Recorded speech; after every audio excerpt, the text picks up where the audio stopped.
Laravel Herd 1.11 was just released and it's packed with awesome new features. We have the Laravel Forge integration, profiling your PHP and Laravel apps just got super easy. We have an easy way to share Herd-specific environment and service settings with everyone on your team. Reverb now gets SSL support out of the box, and we have a lot of improvements to the existing dump features. So let's just jump right in. So first of all, the Forge integration is a big one. So what this allows you to do is you can basically connect any of your local sites to any of your remote sites that you have already managed on Laravel Forge. This makes it easy to things like change environment variables, easily connect via SSH, or trigger deployments. So to get started with this, you can go to the Herd settings to the Integrations tab. And on here, you just can connect your Laravel Forge accounts with Laravel Herd. So just click on Connect Service, choose Laravel Forge. Laravel Cloud will be available later this year as soon as Laravel Cloud is actually available. And when you click on Laravel Forge, Forge will open up and instruct you to authorize, which I already am. Once you authorize and log into Laravel Forge, Herd opens back up, and now your account is linked with Laravel Forge. If you have multiple Forge accounts, because for example, you have one for your personal use and one for use at work, you can also link multiple Forge accounts in Laravel. So now that this is set up, we can now configure our local sites to link with one of our remote sites. To do this, we open up the sites view of Herd. And in the list of sites, which currently is just this example application, we can see that we now have this Connect to Forge button. So if we click here, we get a list of all the servers that we have on Forge. So let me just select the Herd Forge integration. And then I can select which site on this server I want to connect to. So here I'm going to use the demo.co.de one. And once that's set up, I can click connect and we're ready to go. So now in my UI, I have this new demo.beyondcode Forge entry. And in here, I can see that this now gives me basically a screenshot or a web view of the current state of the deployed application. We can immediately jump into Forge. So if I click here, this is going to open up my browser and just log me into Forge and select the given site for me, which makes it just super easy to configure things on Forge itself. We can directly SSH into this specific server and into this site. So if we click here, this is going to open up iTerm for me, and then boom, I'm logged into my site and I can do whatever I want via SSH. We can open up the environment file and take a look there. This is a read-only view just to make it sure that you don't accidentally change anything. So if you want to just copy values out of this, this is really great. If you want to make changes, you can do this in the Forge user interface itself. And then, of course, we get information about the current IP of this service. We got the PHP version and the URL, which is currently linked to this site on Forge. And now, most importantly, we can see which repository that this site is being linked to and when the last deployment happened. Now, if we want to deploy this app, we can just click on this little cloud icon at the top. This is going to ask us again if you were really sure that we want to trigger a deployment, and let's say deploy. So this is now pinging basically Laravel Forge to trigger a deployment for us. As you can see, this already happens in the background in Forge itself, so it's now deploying. And now it's already done, and we can see that the last deployment was 3 seconds. So this is the UI integration of Laravel Forge into Herd, but we also ship a cool CLI implementation.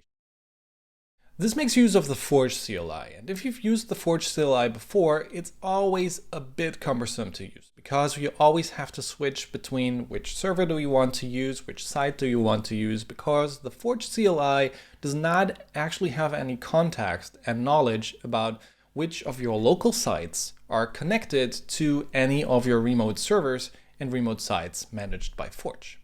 This now changes with the integration in Laravel Herd. So once I have connected my Forge site with my local site, Laravel Herd is going to create a file called herd.yml, and this will be written in the root of your project. And if we take a look inside of this file, this is what it looks like. So here we have information about the configured integrations. In this case, it would be Forge. Now you can just add this file to version control, and then the next time someone pulls in the latest changes from your repository and then opens up Herd, they also have the linked site available in their UI, given that their Forge account has access to the server and the site.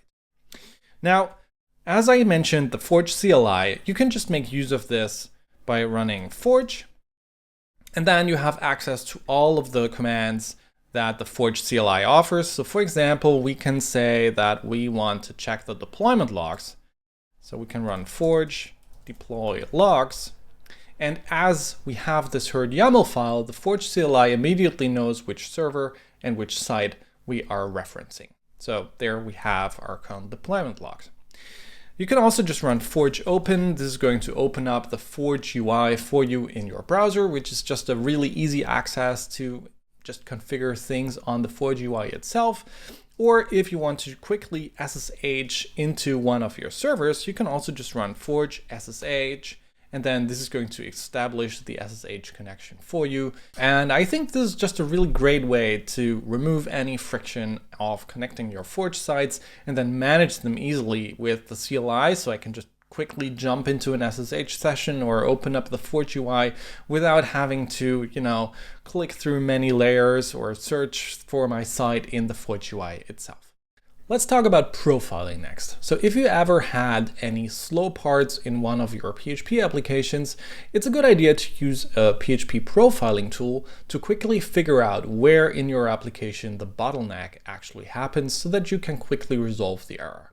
Now with the newest Herd update, we make use of an extension called SPX. And this is a very simple profiling tool that adds no overhead when it's not being used, which just makes it great to just enable it all the time. And only if you want to make use of this, it gives you profiling information. So let's see how you can install SPX in Laravel Herd. So if you go to the documentation and to the profiler section, you can see that there's this handy little bash script that we can just copy and then paste into iTerm. And if we run this locally, this is now going to check for the latest release of SPX, and then it basically installs the extension for all of the PHP versions that you have installed locally in Laravel Herd. And now we're done. The SPX profiler extension is installed successfully. Cool. So how can we now make use of this? So here I have an example Laravel application that has a slow artisan command. It's called slow for a reason. So we're running, then we have this action, and this runs pretty slow. So let me show you how this looks like. So if I run PHP artisan slow, then well, it's running and it takes about 2 seconds to finish. So let's see how we can now make use of the profiler to figure out what's going wrong here. Now, to trigger the profiler, all you have to do is run herd profile, and then this can be basically used as a replacement of PHP. So now I can just say artisan slow.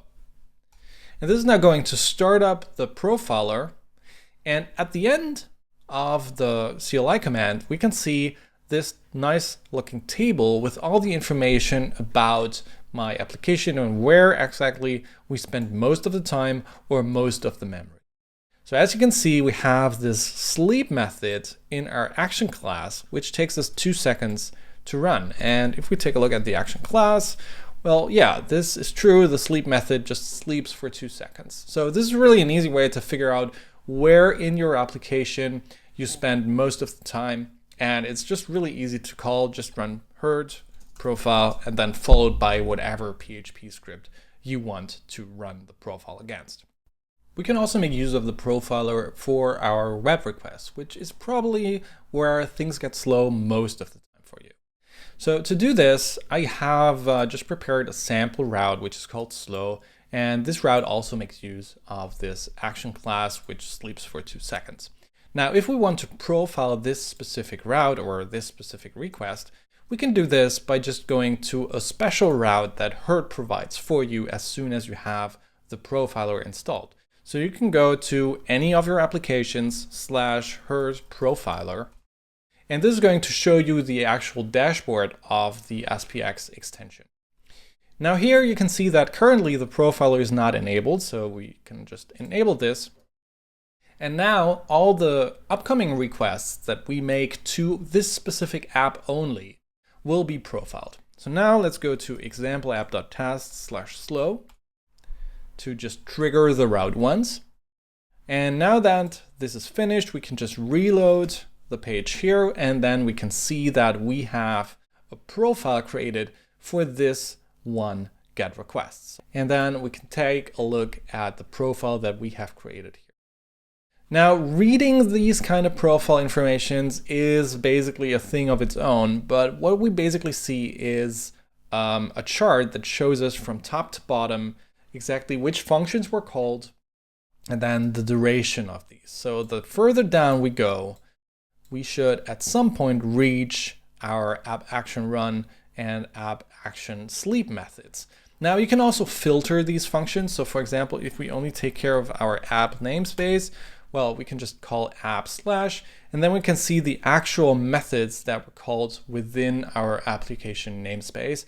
And well, here we can already see that, well, this took now 1.17 seconds for this to run inclusive. And well, this makes it really easy to at least get a good understanding of where in your application code things become slow, and then you can figure these out as you go along. And again, enabling this just one click away, then all the requests get profiled. If you don't want to profile anymore, just toggle this flip, and then you're good to go. One of the most requested features from teams using Laravel Herd was the ability to share, well, site-specific configuration with everyone across the team easily. Because right now, well, maybe your site is secured, maybe your site uses some different aliases, maybe your site uses a specific PHP version, you want to use something like TypeSense or MileSearch, MySQL or Postgres, and all of this information, while it is super easy to add to Herd, is currently just hidden away, and there's no way to share this with your team members instead of just by basically telling them on how they need to set up their project. But now this changed with the introduction of this herd.yml file that we already saw for the Laravel Forge integration. This file can also be used to store all of the site-specific configuration for you. So now in any of your projects, you can run herd init, which will guide you through the initialization process of this YAML file. So first of all, it asks you of the name of the project, which is basically also the URL of your site. So we go with example app. Then we can add additional aliases. So these are basically symlinks that also use your application. So if your application uses, for example, multiple subdomains or multiple different TLDs in general, then you can add additional aliases in here, and these will be set up for you. Then you can specify which PHP version your project wants to use. So in our case, we're going to say 8.3. Whether or not we want to serve our project via HTTPS, so let's say yes here. And then we can automatically configure and use specific services. As I'm already using MySQL in my environment file, Laravel Herd init already picked that up and pre-selected this for us. But we can also change this to anything else. So for example, PostgreSQL or the newly added MongoDB. Now let's say that I want to use MySQL, I want to use Redis, and I want to use TypeSense. All right, so once we're done, our herd YAML file will be created, and herd init is going to check our environment file if it is basically good to go for all of the services that we need. And now it's telling us that, well, we need to add this TypeSense port to our environment file so that Herd can basically set up everything. So now let's add this to our end file like this. And then the next time we want to now initialize this, which is either for us or for a new team member joining our project or setting up this project locally, all they have to do is run herd init again. And now this is going to basically set up everything for them. We make sure that the project uses the PHP version that we specify. The site is going to be secured. We set up MySQL, we install Redis, we install TypeSense, and ensure that all of these services are running on the ports that we specified in our YAML file, which you can see. So this is really an easy way to share your herd-specific site settings with people across the team, or even on GitHub repositories for open source stuff. People can just pull down the site, run herd in it, and they're good to go. Next, I want to show you the improvements to the dumps UI in Herd Pro. So if you have any dump calls in your applications and then you trigger them, instead of seeing these dump calls in your UI, these dump calls will be sent to Herd itself and then will be visible in the dump UI of the application. And one of the most notable changes that we made was that by default, if you just rerun and new requests come in, then the old dumps will be gone and they will not be visible anymore, because I just ended up to clean this dump UI myself all the time. So by default now, every unique request that sends dumps will clean out the dumps before. If you want to preserve them, you can just go to the settings icon here, choose preserve logs, and now every new request will just be appended or pre-appended depending on how you configure it. All right, so one small but super useful improvement to the dump UI is, let's say you have this user first query and you have this user variable, and then you want to dump this like this. And we have this multiple times in a specific route throughout multiple locations. It can be quite hard to figure out, well, which variable is this that actually gets dumped. You can kind of know this by looking at the location, but we thought it would be way cooler if we could just show the variable name that we dump.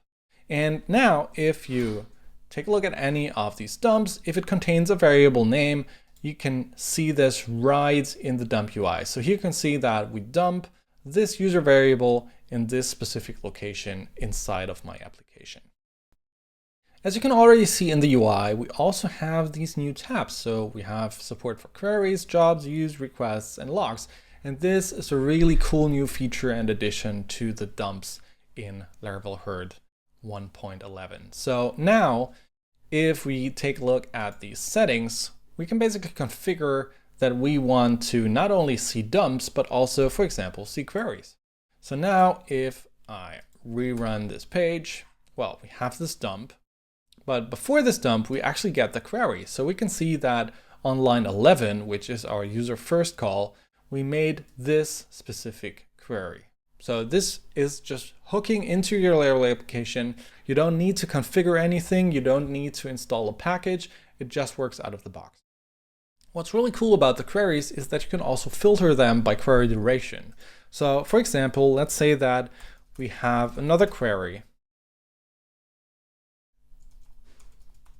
This one is just going to sleep for a second so that it just becomes a bit slower. Let's get rid of the dump. And now if we refresh our page, we now have two queries. So the first one is the fast one, and then we have this slow query because it sleeps for 1 second. And usually, if we take a look at these dumps and at these queries, we mostly care about the queries that are slow. And in the settings, you can now basically configure a threshold of how slow the query can be before it shows up in your application UI. So now only queries that take at least 0.7 seconds will be visible in the queries of the Herd dump UI. So this just really makes it easier if your application has a lot of queries to figure out which are the slow ones that you might want to take a look at. All right, next up, we can also display views for you. So if you just return a view like we do here with the welcome view, we refresh the page, then we can see that now we have this view entry, which gives us the blade view that we rendered on this page. We get the name, and if we have additional information that is being passed to this view, we would see this in here as well. So for example, if we do something like user foo, refresh the page, well, we can see that this view received the user data entry. What's really cool as well is that we can also take a look at outgoing HTTP requests. So in here, I have this HTTP GET call, which just makes a call to a JSON placeholder. And if I refresh the page with this HTTP requests toggle selected, we can see all of the outgoing requests. So here we see that there's an outgoing GET request to this URL with these headers. And then we get this response. These are the headers, and this is the response body.